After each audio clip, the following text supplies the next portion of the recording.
Hello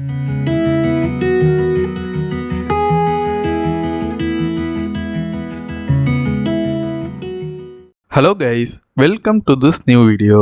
இந்த வீடியோவில் நம்ம CSSல நம்ம தெரிஞ்சிக்க வேண்டிய கொஞ்சம் ப்ராப்பர்ட்டிஸ் இருக்குது. அந்த ப்ராப்பர்ட்டிஸை நம்ம சில சிச்சுவேஷனில் யூஸ் பண்ணுற மாதிரி இருக்கும். அதை தான் இந்த வீடியோவில் நம்ம டீப்பாக பார்க்க போகிறோம். இப்போ நம்ம இந்த வீடியோவில் என்னெல்லாம் கண்டென்ட்ஸ் இருக்குன்னு பார்க்கலாம். ஃபர்ஸ்ட் செக்ஷன் நம்ம float CSS ப்ராப்பர்ட்டி என்ன பண்ணோன்னு பார்ப்போம். செகண்ட் செக்ஷன் நம்ம clear CSS ப்ராப்பர்ட்டி என்ன பண்ணோன்னு பார்ப்போம். தேர்ட் செக்ஷன் நம்ம overflow இந்த CSS ப்ராப்பர்ட்டி என்ன பண்ணோன்னு இந்த வீடியோவில் நம்ம டீப்பாக பார்க்க போகிறோம். இந்த செக்ஷன் நம்ம float CSS ப்ராப்பர்ட்டி எப்படி ஒர்க் ஆகுதுன்னு பார்க்கலாம். நான் ஆல்ரெடி இதில் ஒரு HTML பாய்லர்ப்ளேட் டெம்ப்ளேட் ஆட் பண்ணியிருக்கேன். இதில் நான் என்ன பண்ணியிருக்கேன்னா டைட்டில் ஆட் பண்ணியிருக்கேன்.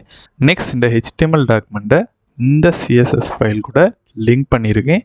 இந்த CSS ஃபைலில் CSSஐ ரீசெட் பண்ணுற அந்த ப்ராப்பர்ட்டிஸ் எல்லாம் ஆட் பண்ணியிருக்கேன். ஸோ இப்போ நம்ம float CSS ப்ராப்பர்ட்டி என்ன பண்ணோன்னு பார்க்கலாம். இந்த float CSS ப்ராப்பர்ட்டி என்ன பண்ணோன்னு பார்த்தீங்கன்னா, நம்ம ஒரு HTML எலமெண்ட் எழுதுகிறோம் அப்படின்னா அந்த HTML எலமெண்டோட பொசிஷனை லெஃப்ட் சைடில் தான் ரைட் சைடை மூவ் பண்ணுறதுக்காக நம்ம யூஸ் பண்ணுறதா பார்த்திங்கன்னா இந்த float CSS ப்ராப்பர்ட்டி. ஸோ அதை நாம் இப்போ செக் பண்ணி பார்க்கலாம். நான் இதில் ஒரு டிவ் ஆட் பண்ணுறேன். அந்த டிவ்வில் நான் டம்மி டெக்ஸ்ட் ஆட் பண்ணுறேன். ஸோ அது இந்த மாதிரி டிஸ்பிளே ஆகும். இப்போ நாம் CSSல போயிட்டு அந்த டிவ் டேக்கை டார்கெட் பண்ணலாம். டார்கெட் பண்ணிவிட்டு float CSS ப்ராப்பர்ட்டியை ஆட் பண்ணுறோம். இதில் நான் என்ன பண்ணுறேன்னு பார்த்தீங்கன்னா float leftன்னு ஆட் பண்ணுறேன். ஸோ இப்போ நீங்கள் பார்த்தீங்கன்னா இந்த டிவ்வில் இருக்கிற அந்த டெக்ஸ்ட் ஆல்ரெடி லெஃப்ட் சைடில் தான் இருக்குது. ஸோ நம்ம float leftன்னு ஆட் பண்ணோம் அப்படின்னா இதில் எந்த ஒரு சேஞ்சுமே இருக்காது. இப்போ நாம் இதில் float rightன்னு ஆட் பண்ணோம் அப்படின்னா இங்கே இருக்கிற இந்த டெக்ஸ்ட் அப்படியே இந்த ரைட் சைடுக்கு போயிடும் பாருங்க. பார்த்தீங்களா? ஸோ இதான் நம்ம பார்த்தீங்கன்னா float CSS property. Left side தான் ஃபஸ்ட் இருந்த வேல்யூ நம்ம ரைட் சைடுக்கு சேஞ்ச் பண்ணதுனால இந்த மாதிரி டிஸ்பிளே ஆகுது. ஸோ இது எங்கே நம்ம காமனாக யூஸ் பண்ணோம் பார்த்தீங்கன்னா இமேஜஸ் அடுத்தது டெக்ஸ்ட் ரெண்டுமே ஒரே டைமில் ஆட் பண்ணுற நேரம் அந்த இமேஜஸை கரெக்டாக பொசிஷன் பண்ணுறதுக்காக இந்த float CSS ப்ராப்பர்ட்டியை நம்ம யூஸ் பண்ணலாம். ஸோ அதை நம்ம இப்போ லைவாக பார்க்கலாம். இதில் நான் போயிட்டு ஃபஸ்ட் நான் ரிமூவ் பண்ணிக்கிறேன். இதில் நான் என்ன பண்ணுறேன்னு பார்த்தீங்கன்னா ஒரு p-tag ஆட் பண்ணுறேன். நெக்ஸ்ட்டு ஒரு 30 டம்மி டெக்ஸ்ட் ஆட் பண்ணுறேன். ஸோ இந்த மாதிரி டிஸ்பிளே ஆகும். இதில் நான் என்ன பண்ணுறேன்னு பார்த்தீங்கன்னா இந்த p-tagக்கு உள்ளாடியே ஒரு இமேஜ் டேக் ஆட் பண்ணுறேன். ஸோ இந்த HTML டாக்குமெண்ட்டில் நான் ஆல்ரெடி ஒரு இமேஜ் சாம்பிள் ஆட் பண்ணி வச்சுருக்கேன். அதை நான் என்ன பண்ணுறேன்னா இந்த மாதிரி ./ போட்டு டார்கெட் பண்ணிக்கிறேன். ஸோ அந்த இமேஜ் இந்த மாதிரி டிஸ்பிளே ஆகும். பட் ரொம்ப பெருசாக இருக்குது. அது நம்ம வித் ஹைட் ஆட்ரிபியூட் யூஸ் பண்ணி கரெக்ட் பண்ணலாம்.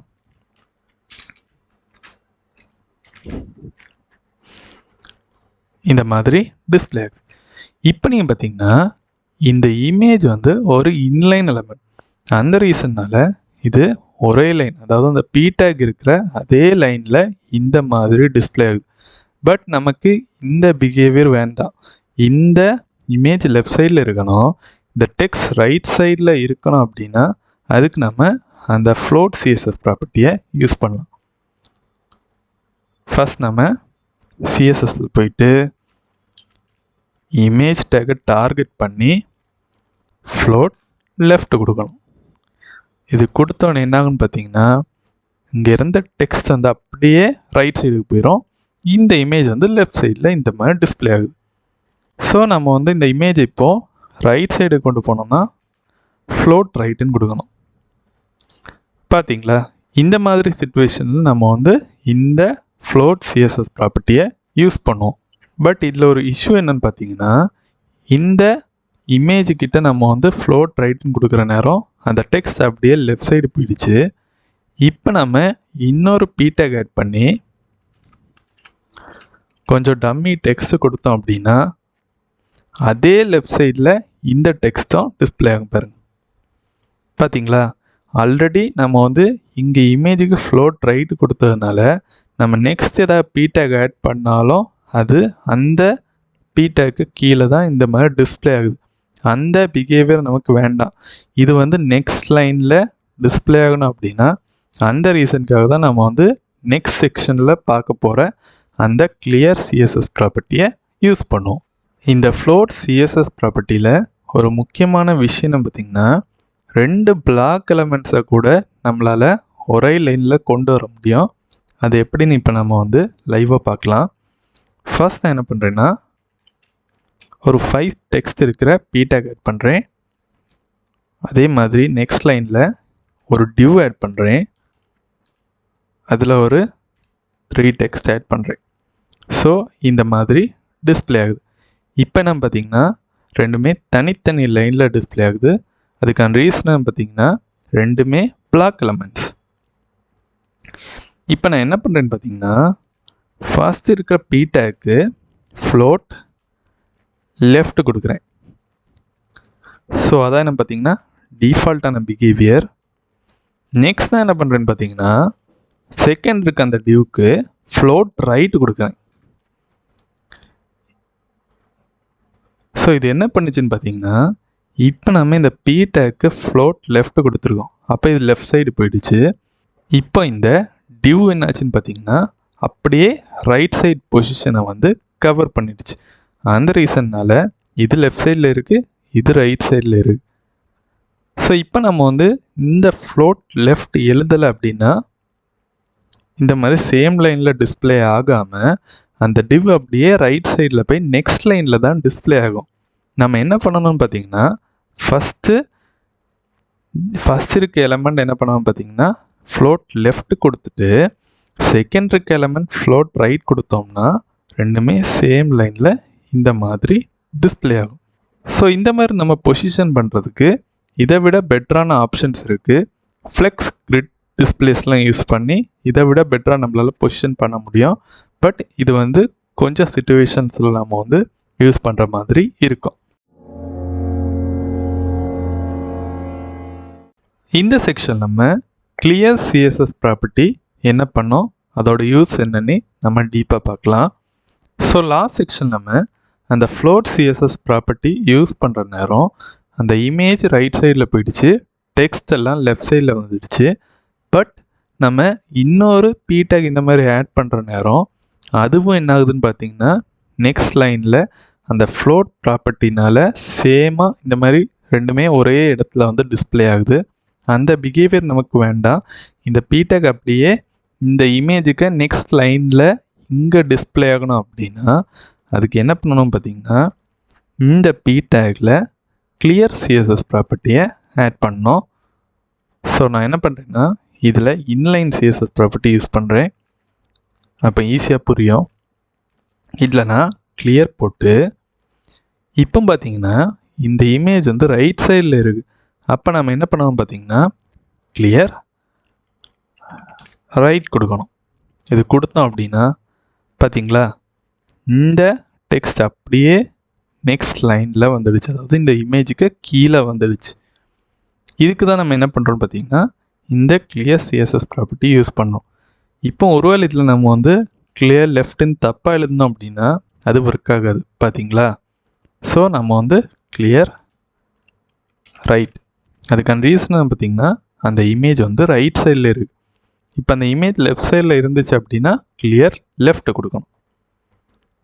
ஸோ இந்த மாதிரி நம்ம ஒரு இமேஜை வந்து லெஃப்ட் சைடில் டெக்ஸ்ட்டை வந்து ரைட் சைடில் அந்த மாதிரி நம்ம வந்து எதாவது டிஸ்பிளே பண்ணணும் அப்படின்னா அதுக்கு நம்ம இந்த float clear CSS property use பண்ணலாம். ஸோ இந்த ஃப்ளோட் சிஎஸ்எஸ் ப்ராப்பர்ட்டி யூஸ் பண்ணுற நேரம் ஒரு இஷ்யூ வரும். அந்த இஷ்யூ என்னன்னு இப்போ நான் பார்க்கலாம். இதில் நம்ம ஒரு டியூ டேக் ஆட் பண்ணுறோன்னு வச்சுங்களேன். இந்த மாதிரி ஒரு டியூ டேக் ஆட் பண்ணியிருக்கோம். இந்த டியூ டேக்கு நான் என்ன பண்ணுறேன்னு பார்த்தீங்கன்னா ஒரு பார்டர் கொடுக்குறேன். 1 pixel solid blue. ஸோ இந்த மாதிரி ஒரு பார்டர் வந்து டிஸ்பிளே ஆகுது. நெக்ஸ்ட் நாம் கொஞ்சம் வித்தும் ஆட் பண்ணலாம். ஸோ இந்த மாதிரி டிஸ்பிளே ஆகுதுன்னு வச்சுங்களேன். இதில் நாம் என்ன பண்ணணும்னு பார்த்தீங்கன்னா இமேஜ் ஆட் பண்ணணும். ஸோ இமேஜ் ஆட் பண்ணால் அது இந்த மாதிரி பெருசாக டிஸ்பிளே ஆகுது. இதில் நம்ம வந்து வித் ஹைட் செட் பண்ணணும். ஸோ இந்த மாதிரி டிஸ்பிளே ஆகுது. இப்போ நான் என்ன பண்ணுறேன்னு பார்த்தீங்கன்னா அந்த இமேஜுக்கு ஃப்ளோட் லெஃப்ட் கொடுக்குறேன். ஸோ இந்த மாதிரி நான் வந்து ஃப்ளோட் லெஃப்ட் கொடுக்குற நேரம் பார்த்தீங்கன்னா அந்த இமேஜ் வந்து இந்த டிவ்வை விட்டு வெளியே இந்த மாதிரி டிஸ்பிளே ஆகுது. அந்த டிவ் பார்த்தீங்கன்னா இங்கேயே முடிஞ்சு போயிடுது. அதுக்கு கீழே அந்த இமேஜ் வந்து டிஸ்பிளே ஆகுது. இது என்னென்னு பார்த்தீங்கன்னா ஒரு டிஃப்ரெண்ட்டான பிஹேவியராக இருக்குது. இதை சால்வ் பண்ணுறதுக்கு தான் நம்ம என்ன பண்ணுறோம்னு பார்த்தீங்கன்னா ஓவர்ஃப்ளோ CSS ப்ராப்பர்ட்டி யூஸ் பண்ண போகிறோம். அதை நம்ம நெக்ஸ்ட் செக்ஷனில் பார்க்கலாம். லாஸ்ட் செக்ஷன் நம்ம ஃப்ளோட் CSS ப்ராப்பர்ட்டி யூஸ் பண்ணுற நேரம் ஒரு வியர்டான பிஹேவியரை பார்த்தோம். அது என்னென்னு பார்த்தீங்கன்னா நம்ம ஆல்ரெடி இங்கே ஒரு டிவ் ஆட் பண்ணியிருந்தோம். அந்த டிவ்வில் வந்து இருக்கிற டெக்ஸ்ட்டை விடைக்கும் இந்த இமேஜோட ஹைட் நம்ம பார்த்திங்கன்னா ரொம்ப அதிகமாக இந்த மாதிரி டிஸ்பிளே ஆகுது. அது எப்போன்னு பார்த்தீங்கன்னா நம்ம வந்து ஃப்ளோட் ஆட் பண்ணுறதுனால தான் இந்த மாதிரி டிஸ்பிளே ஆகுது. இதை நம்ம வந்து சரி பண்ணுறதுக்கு தான் என்ன பண்ணுவோம்னு பார்த்தீங்கன்னா ஓவர்ஃப்ளோ CSS ப்ராப்பர்ட்டி யூஸ் பண்ணுவோம். ஸோ இதை நம்ம வந்து ஃபிக்ஸ் பண்ணுறதுக்கு முன்னால் ஃபர்ஸ்ட் நாம் CSS ஓவர்ஃப்ளோ ப்ராப்பர்ட்டி எப்படி ஒர்க் ஆகுதுன்னு பார்க்கலாம். இதில் நான் என்ன பண்ணுறேன்னு பார்த்தீங்கன்னா ஃபஸ்ட்டு ஒரு டிவ் ஆட் பண்ணுறேன். அந்த டிவ்வில் 40 டெக்ஸ்ட் ஆட் பண்ணியிருக்கேன். ஸோ இந்த மாதிரி டிஸ்பிளே ஆகுது. இதில் நான் என்ன பண்ணுறேன்னு பார்த்தீங்கன்னா இந்த டிவ்வுக்கு ஹைட் 60 பிக்சல் கொடுக்குறேன். இப்போ என்ன ஆயிடுச்சுன்னு பார்த்தீங்கன்னா இந்த டிவ் இதோட முடிஞ்சு போச்சு. அதுக்கு கீழே இருக்கிற டெக்ஸ்ட்னு பார்த்தீங்கன்னா அது வந்து ஓவர்ஃப்ளோ ஆகி இந்த மாதிரி டிஸ்பிளே ஆகுது. இந்த டிஸ்பிளே ஆகிற டெக்ஸ்ட்டை நம்ம வந்து எந்த மாதிரி ஹேண்டில் பண்ணணும் அதை வந்து மென்ஷன் பண்ணுறதுக்கு யூஸ் பண்ணுறது தான் என்னென்னு பார்த்தீங்கன்னா அந்த ஓவர்ஃப்ளோ CSS ப்ராப்பர்ட்டி. அந்த ஓவர்ஃப்ளோ CSS ப்ராப்பர்ட்டியில் டிஃபால்ட்டான வேல்யூ என்னன்னு பார்த்தீங்கன்னா விசிபிள். பார்த்தீங்களா, எந்த ஒரு சேஞ்சுமே இல்லை. அதுக்கான ரீசன் பார்த்தீங்கன்னா இது டிஃபால்ட்டான வேல்யூ. இல்லைன்னா என்னென்னு பார்த்தீங்கன்னா ஓவர்ஃப்ளோ நன். ஸோ இது கொடுத்தாலும் எந்த ஒரு சேஞ்சுமே இருக்காது. நெக்ஸ்ட் என்ன பார்த்தீங்கன்னா நமக்கு இந்த ஓவர்ஃப்ளோ ஆகிற நேரம் இந்த டெக்ஸ்ட் அப்படியே ஸ்க்ரோல் ஆகிற பிறகு டிஸ்பிளே ஆகணும் அப்படின்னா இதில் நாம் ஓவர்ஃப்ளோ ஸ்க்ரோல் கொடுக்கணும். இது கொடுத்தோம் அப்படின்னா பார்த்தீங்களா அந்த டெக்ஸ்ட் ஓவர்ஃப்ளோ ஆகிற நேரம் இந்த மாதிரி ஸ்க்ரோல் ஆகுது. பட் இது என்ன பார்த்தீங்கன்னா எப்போவுமே ஸ்க்ரோல் ஆகுதான் செய்யும். நம்ம என்ன டெக்ஸ்ட்டு கொடுத்தாலும் அது ஸ்க்ரோல் ஆகுதான் செய்யும். இப்போ நான் இல்லை பாருங்களேன், இந்த டெக்ஸ்ட்டை இந்த மாதிரி அழித்தாலும் அந்த ஸ்க்ரோல் இருக்க தான் செய்யும். எப்போவுமே இந்த ஸ்க்ரோல் இருக்கும். நமக்கு எப்போவுமே அந்த ஸ்க்ரோல் வேண்டாம், அந்த டெக்ஸ்ட் அதிகமாக இருந்தால் மட்டும் அந்த ஸ்க்ரோல் போதும் அப்படின்னா இதில் நம்ம ஓவர்ஃப்ளோ ஆட்டோ இதை ஆட் பண்ணணும். இப்போ என்னென்னு பார்த்தீங்கன்னா இங்கே கீழே இருக்கிற அந்த ஸ்க்ரோல் போயிடுச்சு. அதுக்கான ரீசன் பார்த்தீங்கன்னா இதில் வந்து இந்த எக்ஸ் டைரெக்ஷனில் ஓவர்ஃப்ளோ ஆகலை. ஓவர்ஃப்ளோ ஆச்சுன்னா மட்டும்தான் இது ஒர்க் ஆகும். இப்போ நான் இதில் பாருங்களேன், கம்மியான டெக்ஸ்ட் கொடுத்தேன் அப்படின்னா அந்த ஸ்க்ரோல் போயிடுச்சு. அதானே பார்த்தீங்கன்னா ஓவர்ஃப்ளோ ஆட்டோ. நமக்கு தேவைப்பட்டுச்சுன்னா மட்டும்தான் ஸ்க்ரோல் வரும். இதில் இப்போ வந்து ஓவர்ஃப்ளோ ஆகி எந்த ஒரு டெக்ஸ்ட்டுமே இல்லை, அதனால தான் இங்கே ஸ்க்ரோல் இல்லை. இப்போ அதில் வந்து டெக்ஸ்ட் இருந்துச்சு அப்படின்னா இங்கே ஸ்க்ரோல் வரும். பார்த்தீங்களா? ஸோ இப்போ நமக்கு இதில் ஓவர்ஃப்ளோ ஆகிற டெக்ஸ்ட் வந்து சுத்தமாக ஹைட் ஆயிடணும், நம்ம கண்ணிலே தெரியக்கூடாது அப்படின்னா ஓவர்ஃப்ளோ hidden இதை ஆட் பண்ணோம். இப்போ நம்ம பார்த்திங்கன்னா இந்த டிவ்வில் நம்ம கொடுத்துருக்க இந்த ஹைட்டுக்கு கீழே இருக்கிற டெக்ஸ்ட் வந்து டிஸ்பிளே ஆகாமல் ஹைட் ஆயிரும். ஸோ இவ்வளோ தான் நம்ம பார்த்திங்கன்னா ஓவர்ஃப்ளோ சிஎஸ்எஸ் ப்ராப்பர்ட்டி. இப்போ நம்ம இந்த ஓவர்ஃப்ளோ சிஎஸ்எஸ் ப்ராப்பர்ட்டி யூஸ் பண்ணி லாஸ்ட் செக்ஷனில் நமக்கு வந்த அந்த வியர்டான பிஹேவியரை கரெக்ட் பண்ணலாம். ஸோ இது நான் வந்து அப்படியே ரிமூவ் பண்ணிக்கிறேன்.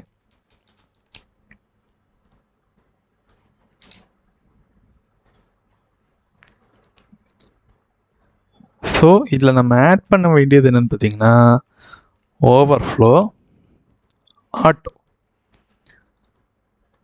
இதில் நம்ம ஆட்டோ ஆட் பண்ணோம்னா அதில் ஸ்க்ரோல் பார் வேணும் அப்படின்னா ஸ்க்ரோல் பார் வரும், இல்லைன்னா அந்த மொத்த செக்ஷனும் கரெக்டாக நமக்கு டிஸ்பிளே ஆகும். இதில் நான் வந்து இந்த ஹைட்டையும் ரிமூவ் பண்ணிக்கிறேன். பார்த்தீங்களா, இப்போ நமக்கு அந்த இமேஜ் வந்து இந்த டிவ்க்குள்ளே கரெக்டாக ஃபிட்டாக இருக்குது. நான் ரிமூவ் பண்ணேன் அப்படின்னா பார்த்தீங்களா இந்த மாதிரி ஓவர்ஃப்ளோ ஆகுது. அதை நம்ம வந்து இந்த ஓவர்ஃப்ளோ சிஎஸ்எஸ் ப்ராப்பர்ட்டி யூஸ் பண்ணி சால்வ் பண்ணிட்டோம். ஓகே கைஸ், இந்த வீடியோவை இதோடு நான் முடிச்சுக்கலாம். கூடிய சீக்கிரம் ஒரு புதிய வீடியோவோட உங்களை நான் சந்திக்கிறேன். பை.